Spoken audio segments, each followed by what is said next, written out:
नमस्ते दोस्तों, स्वागत आप सबका इंस्पायरिंग और इन्फॉर्मेटिव वीडियो में। आज हमारे साथ प्रियंका मैम है। प्रियंका मैम जो है कि यूपीएससी का भी इंटरव्यू देकर आ रही हैं और ये ऑलरेडी यूपीपीसीएस 2019 में सेलेक्टेड है और अभी ये एसडीएम पोस्ट पे हैं और मथुरा में सर्विस भी देने सेवाएं दे रही हैं। तो मैम समझानेंगे कि मैम क्या स्ट्रेटेजी क्या था, जॉब के साथ सर्विस साथ कैसे तैयारी करती थी और कैसा इनका इंटरव्यू रहा बेसिकली और क्या मोटिवेशन और जर्नी रहा है। मैम सबसे पहले कॉन्ग्रेचुलेसन्स इस बिल्डिंग में आने के लिए। मैम अपने बारे में थोड़ा बताएँ और अपना एकेडमिक बैकग्राउंड बताएँ। हाँ, मेरा नाम प्रियंका है और मैंने अपना बीएससी किया हुआ है फिजिक्स केमिस्ट्री मैथ्स से और उसके बाद मैं मिनिस्ट्री ऑफ ट्रैवल अफेयर्स में मैंने जॉब की है 6 साल तक। फिर अभी मैं वर्तमान में मथुरा में एज ए ट्रेनी एसडीएम कार्यरत हूँ। ओके मैम, आपका कौन सा अटैम्प्ट था यूपीएससी में और इंटरव्यू कौन सा था? ये मेरा लास्ट अटैम्प्ट था, 6th अटैम्प्ट था और इंटरव्यू मेरा 4th था। ओके मैम, मीडियम आपका? मीडियम मेरा राइटिंग का इंग्लिश है और इंटरव्यू का हिंदी है। ओके मैम, जो है कि किसका बोर्ड था और कितने उस मेंबर थे? सत्यवती मैम का था बोर्ड और उसमें 4 मेंबर सत्यवती मैम के अलावा थे। आपका इंटरव्यू अप्रोक्स? मेरा इंटरव्यू अप्रोक्स चला था 36 मिनट के। 36 मिनट। सर्विस के साथ साथ आप कैसे प्रिपरेशन कर लेती हैं? थोड़ा सा टफ हो जाता है सर्विस के साथ में, पर यह है कि आपको मैनेज करके चलना पड़ेगा कि शाम को 3-4 घंटे आपको अपने एजुकेशन अपनी जो प्रिपरेशन है उसके लिए देने पड़ेंगे, तो वो वाला रहता है। और थोड़ा सा सैटरडे संडे का जो आपको टाइम मिलता है, आपको समय बचाना पड़ता है। किसी भी एक्टिविटीज़ में आपको इंगेज नहीं होना है अपनी पढ़ाई के लिए ही अगर करना है तो इस तरीके से मिलता है। मैम आपका डेफ में क्या था और डेफ में किस टाइप से क्वेश्चन आपसे पूछे गए इंटरव्यू में? डेफ में क्वेश्चंस मेरा था, हॉबी में था एनवायरनमेंट रिलेटेड इश्यूज़ पे डिस्कशन करना और उसमें मैंने कुछ प्राइज़ जीते थे। तो most of the interview on the environmental issues IR पे क्वेश्चंस बहुत पूछे गए थे। और मेरी previous job ministry of tribal affairs में रही थी, वहाँ पे मैं फॉरेस्ट राइट एक्ट में सेक्शन को देखती थी, तो फॉरेस्ट राइट एक्ट पर काफ़ी क्वेश्चंस पूछे गए थे। मैम करेंट इशू पे क्या क्वेश्चन पूछे? जैसे रशिया यूक्रेन हुआ, फिर रशिया क्राइसिस हुआ। रशिया यूक्रेन पे काफ़ी क्वेश्चंस पूछे गए थे। इनफैक्ट श्रीलंका पे काफ़ी क्वेश्चंस पूछे गए थे, बांग्लादेश पे, नेपाल पे, पाकिस्तान पे। तो आईआर वाला जो करंट का इश्यूज़ है उस पर बहुत सारे क्वेश्चंस पूछे गए थे। Apart from it climate crisis और इंडिया का स्टैंड और इंडिया ने इसमें क्या क्या इनिशिएटिव्स लिए हैं, इस टाइप से क्वेश्चन पूछे गए थे। मैम कितना आप क्वेश्चन मतलब परसेंटेज यदि पूछा जाए तो कितने क्वेश्चंस का आपने जवाब दिया? हाँ, क्वेश्चंस का जवाब मैंने अब ऐसे तो मतलब है कि 70% या 60% का दे दिया था इस टाइप से। जी मैम जो है कि आप थोड़ी प्रिपरेशन की बात करेंगे, स्ट्रेटेजी की बात करेंगे आपकी।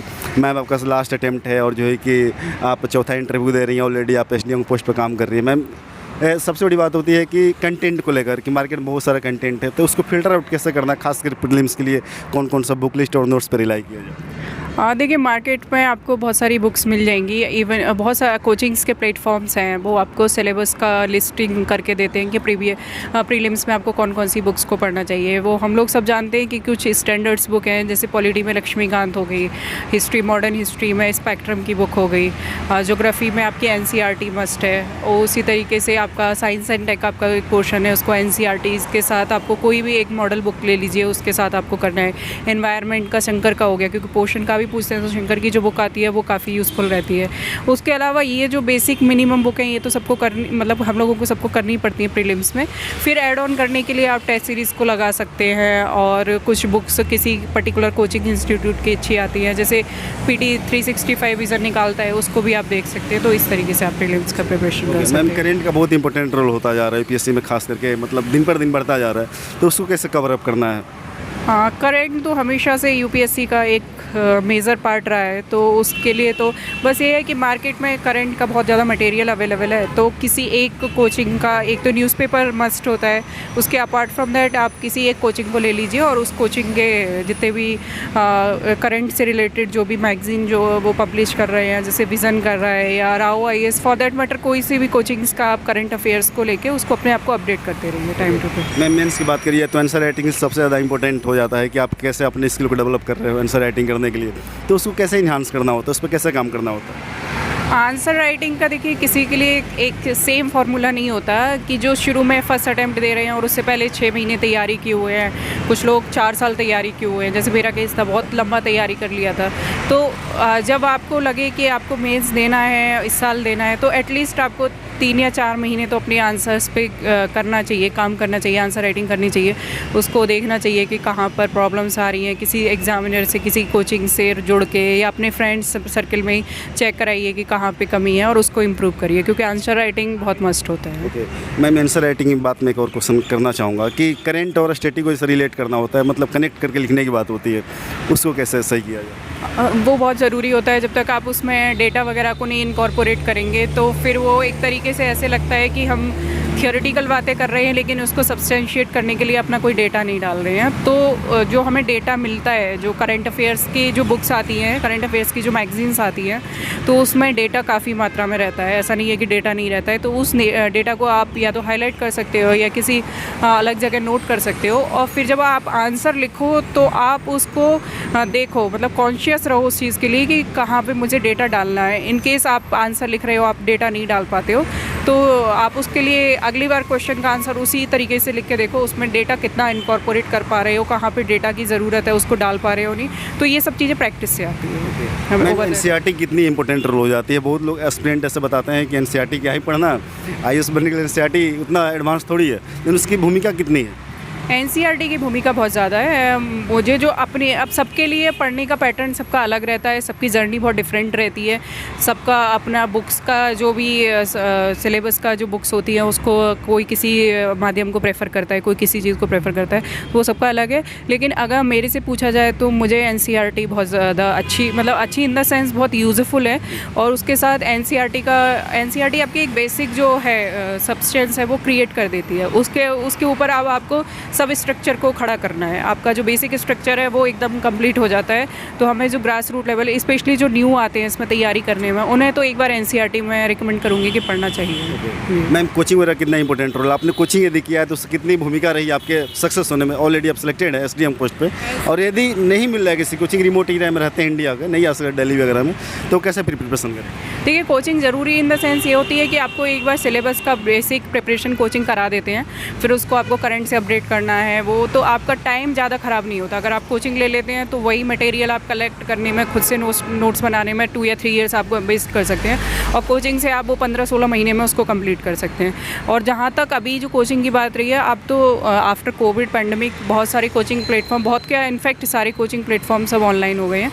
तो कोई भी अगर रिमोट एरिया में भी है तो वो ऑनलाइन कोर्सेज़ को लेके कर सकते हैं। ये अदरवाइज़ यूट्यूब पर भी बहुत सारे चैनल्स हैं जो इस तरीके से आपको सिलेबस से रिलेटेड चीज़ों को बताते हैं, तो वहाँ से भी एक तरीके से यूटिलाइज़ कर सकते हैं। मैम, नया स्टूडेंट जो आ रहे हैं इस तैयारी में प्रिपरेशन करना चाह रहे हैं, तो स्टार्टिंग कहाँ से करें?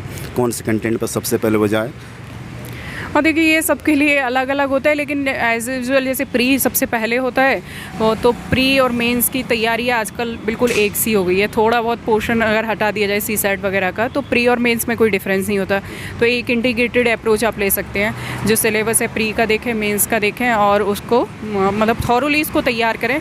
प्री के हिसाब से अगर होगा तो उसको टेस्ट सीरीज लगा के प्री में देख लीजिए कि कहाँ पे आपने जो पढ़ा है वो काम आ रहा है, मेंस में आंसर राइटिंग करके देख लीजिए। लेकिन दोनों के सिलेबस आपको प्री और मेंस के पता होने चाहिए, और उसके साथ साथ दोनों की एक साथ तैयारी करनी चाहिए। मैम, एक क्वेश्चन और मैं पूछना चाहूँगा आपसे, क्या बहुत वेटरन हैं आप इस चीज़ों को बहुत अच्छे से गहराई से जानती हैं सिविल सर्विसेज के बारे में, कितनी सर्टेनिटी है, कितनी अनसर्टेनिटी है, ठीक है? तो मैम, प्लान बी की बात होती है, एक टीवी आपकी सीरीज भी आई थी प्लान बी, एस्पिरेंट लाइफ, शायद आपने देखा भी होगा।